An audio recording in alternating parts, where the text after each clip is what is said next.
अस्सलाम वालेकुम my dear students. मैं हूं आपका physics teacher Fawad Tahir Kaikaus. Welcome to spy group of colleges online classes. आज के इस लेक्चर में हम लोग एग्जांपल नंबर 2.2 और 2.3 जो है उसको डिस्कस करेंगे। ये लेक्चर बहुत ही ध्यान से सुनिएगा क्योंकि ये सारे का सारा आपका जो प्रीवियस लेक्चर है वो आपका रिकॉल हो जाएगा। आइए तो एग्जांपल 2.2 देखते हैं वो क्या है।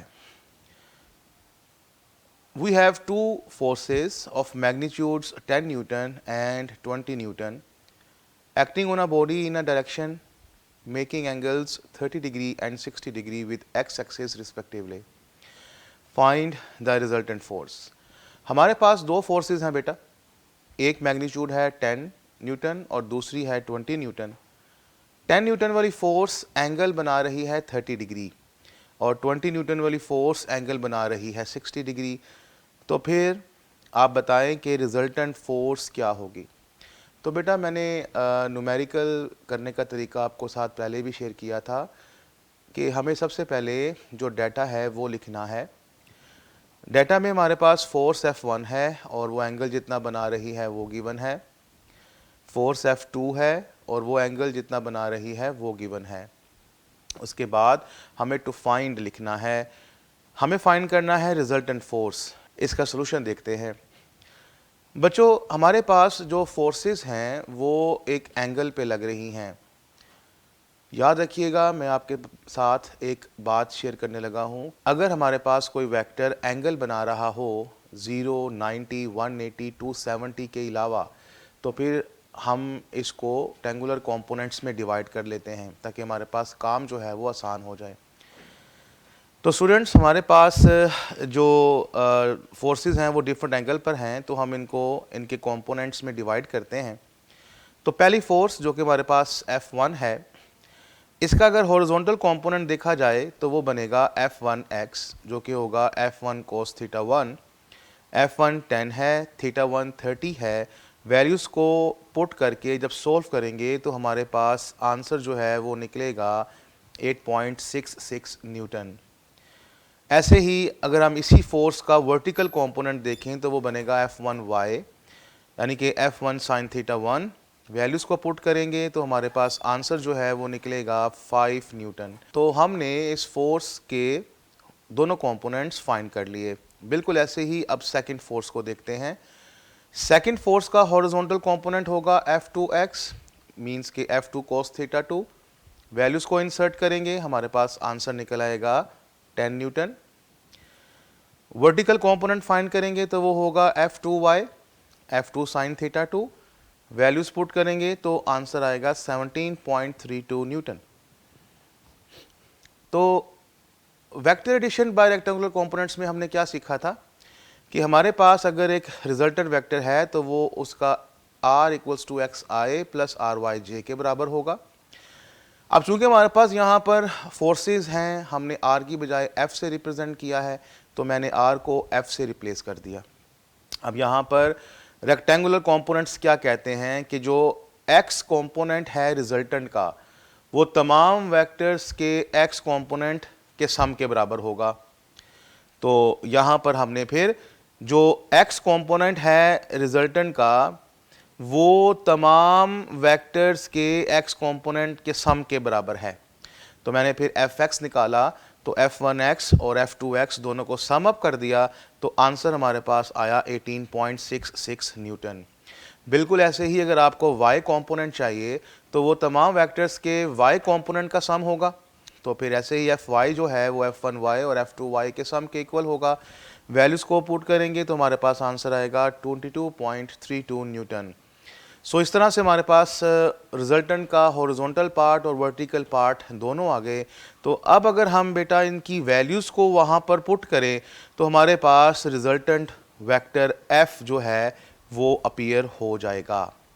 अब इसकी आपको मैग्नीट्यूड और डायरेक्शन चाहिए। अब यहाँ पर हमारे पास अगर मैग्नीट्यूड चाहिए रिजल्टेंट की तो फिर आपको मालूम है कि वो i के कोफिशिएंट का स्क्वायर और j के कोफिशिएंट का स्क्वायर का सम और उसका अंडर रूट होता है। यानी कि आप कह सकते हैं कि हमें मैग्नीट्यूड के लिए हॉरिजॉन्टल पार्ट का स्क्वायर प्लस वर्टिकल पार्ट का स्क्वायर करके उसका अंडर रूट लेना है। तो जब इसकी आप अंडर रूट लेंगे तो वैल्यूज़ इंसर्ट करने के बाद आप इसको इस तरह से सॉल्व करेंगे तो आपके पास फोर्स निकलेगी 29 न्यूटन। तो आइए इसकी डायरेक्शन को देखते हैं। अब चूंकि बेटा मैंने आपको लेक्चर में बड़ा क्लियरली बताया था कि रिजल्टेंट आपको देखना है कि वो कौन से क्वाड्रेंट में लाई करता है।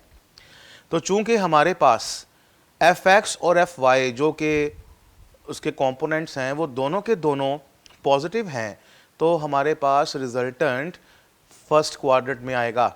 और फर्स्ट क्वाड्रेंट में आप लोग जानते हैं कि थीटा जो है वो फाई के बराबर होता है, यानी कि theta equals to phi which is equals to tan inverse F Y over F X. अब आपने एफ वाई और एफ एक्स दोनों ही कैलकुलेट प्रीवियस किए हुए हैं, वैल्यूज़ को इंसर्ट करें, सोल्व करें तो एंगल जो है वो 50 डिग्री निकलेगा। तो आपके पास फाइनल में जब आप इसका रिजल्ट लिखेंगे तो आप कहेंगे कि रिजल्टेंट फोर्स जो है वो 29 न्यूटन की है और एंगल जो है वो 50 डिग्री बना रहे हैं विद पॉजिटिव एक्स एक्सिस। तो स्टूडेंट आपने देखा कि पिछला पूरा लेक्चर जो हम लोगों ने पढ़ा सीखा उसको हमने प्रैक्टिकली इसके ऊपर अप्लाई किया, और जब भी हमें वेक्टर्स उसने कंपोनेंट्स की फॉर्म में दिए होंगे या हमें उसने कहा होगा कि इस वेक्टर में उसने उसके अंदर मैथमेटिकल कैलकुलेशंस शामिल की होंगी, तो हम हमेशा रेक्टेंगुलर कंपोनेंट्स की मदद लेंगे। तो आइए स्टूडेंट्स अब नेक्स्ट एग्जांपल देखते हैं। नेक्स्ट एग्जांपल जो है वो भी बहुत इंटरेस्टिंग है और ये मैंने आपके साथ दो तरीक़ों से शेयर करनी है। पहले हम देखते हैं कि find the angle between two forces of equal magnitude when the magnitude of their resultant is also equal to the magnitude of either of these forces। हमें दो फोर्सेस के दरमियान एंगल फाइंड करना है और उन दोनों फोर्सेस की जो मैग्नीट्यूड है वो इक्वल है। इंपॉर्टेंट बात क्या है कि दो फोर्सेस हैं उनकी मैग्नीट्यूड जो है वो सेम है, और जब हम उनका रिजल्टेंट निकालते हैं, दूसरी इंपॉर्टेंट बात यह है कि रिजल्टेंट की मैग्नीट्यूड जो है वो भी उनके मैग्नीट्यूड के बराबर है। तो ये दो इंपॉर्टेंट बातें उसने हमें बता दी हैं। ये बड़ा इंपॉर्टेंट एग्जांपल है, इसके ऊपर आपके पास किताब के अंदर एक शॉर्ट क्वेश्चन भी है, उसको भी हम देखेंगे। अभी हम देखते हैं कि डाटा में उसने हमें क्या दिया है। पहली चीज़ उसने कहा कि magnitude of two forces are equal, यानी कि एक फोर्स हम F1 कंसिडर कर लेते हैं, दूसरी फोर्स हम F2 कंसिडर कर लेते हैं, दोनों की मैग्नीट्यूड इक्वल है तो मैंने इसको F कह दिया। दूसरी बात उसने ये बताई थी कि जो मैग्नीट्यूड्स ऑफ रिजल्टेंट है, यानी कि मैग्नीट्यूड ऑफ रिजल्टेंट है R, वो उनकी मैग्नीट्यूड के बराबर है, यानी कि R जो है वो F1 और F2 के बराबर है, यानी कि ये भी F के बराबर हुआ। हमें फाइंड ये करना है कि फोर्सेस के दरमियान में एंगल कितना है। तो बेटा अब हमें यहाँ पर नहीं मालूम कि वो जो फोर्सेस उसने दी हैं दोनों, जिनकी मैग्नीट्यूड वो कह रहा है इक्वल है, वो किस एंगल पर हैं। तो मैंने यहाँ पर ख़ुद से अज्यूम कर लिया। सॉल्यूशन में मैंने ये फ़र्ज़ किया कि लेट F1 जो है वो एंगल बना रहा है 0 डिग्री, F2 जो है वो एंगल बना रहा है theta degree with positive x axis, कुछ इस तरह से। एक्स एक्सिस के साथ F1 है एंगल 0 डिग्री, एक्स एक्सिस के साथ F2 है एंगल थीटा डिग्री। तो मैंने अभी आपके साथ एक बात शेयर की थी पिछली एग्जांपल में कि जब भी कोई वेक्टर होगा तो हम उसके कंपोनेंट्स बनाएंगे। तो आइए हम इसके कंपोनेंट जो है रेक्टेंगुलर कंपोनेंट्स वो बनाते हैं। पहली फोर्स की बात करते हैं। पहली फोर्स का हॉरिजॉन्टल कंपोनेंट F1x जो कि F1 cos थीटा 1 बनेगा। F1 जो है वो पैरेलल टू एक्स एक्सिस है, एंगल 0 बना रही है, तो हम यहाँ पर 0 पुट करके cos 0 1 है, तो हॉरिजॉन्टल कंपोनेंट हमारे पास F के बराबर आ जाएगा। अब चूंकि आपको पता है कि F1 और F2 दोनों F के बराबर हैं, इसलिए मैंने इसको F के इक्वल कर दिया। ऐसे ही वर्टिकल कंपोनेंट मैंने फाइंड किया, F1 sin थीटा 1, F1 को F कर दिया, थीटा को 0, sin 0 0, तो सब कुछ 0 हो गया। सिमिलरली जब फोर्स सेकंड की बात करेंगे तो हॉरिजॉन्टल कंपोनेंट F2x बनेगा जो कि F2 cos थीटा 2 होगा। F2 हमारे पास F के बराबर है, थीटा यहाँ पर थीटा बन रहा है। वर्टिकल कंपोनेंट f2y जो कि f2 sin थीटा 2 है और वो f sin थीटा बनेगा। अगर हम vector addition of rectangular components की बात करें तो वो वही r equals to R X I R Y J, क्योंकि फोर्सेज है हमारे पास, हमने इसको f से रिप्लेस कर दिया। यहाँ पर जो बेटा fx है वो दोनों x कंपोनेंट के सम के बराबर होगा।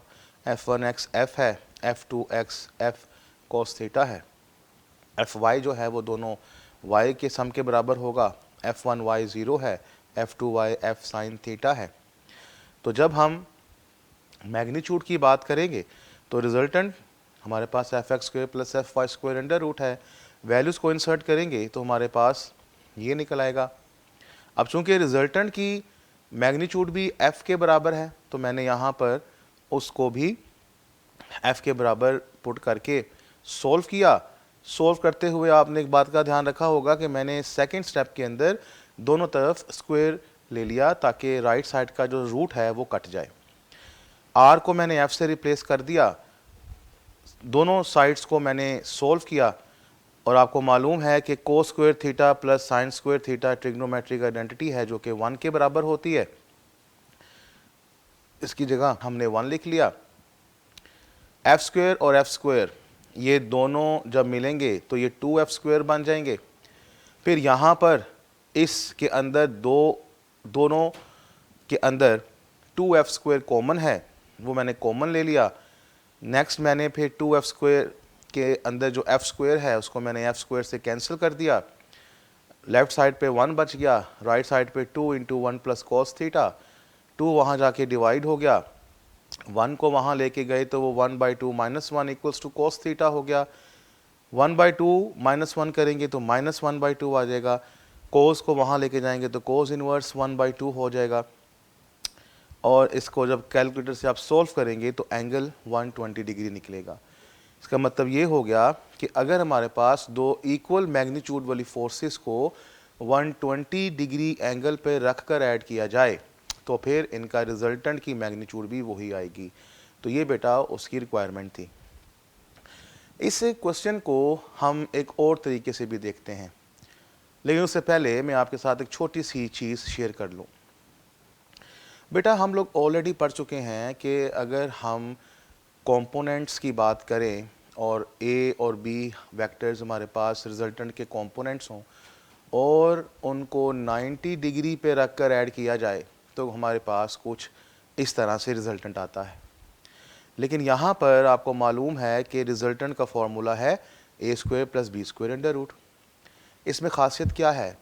इसमें खासियत ये है कि वेक्टर्स एक दूसरे के साथ एंगल 90 डिग्री का बनाते हैं, लेकिन ज़रूरी नहीं कि वेक्टर्स आपस में एंगल 90 डिग्री बनाएं।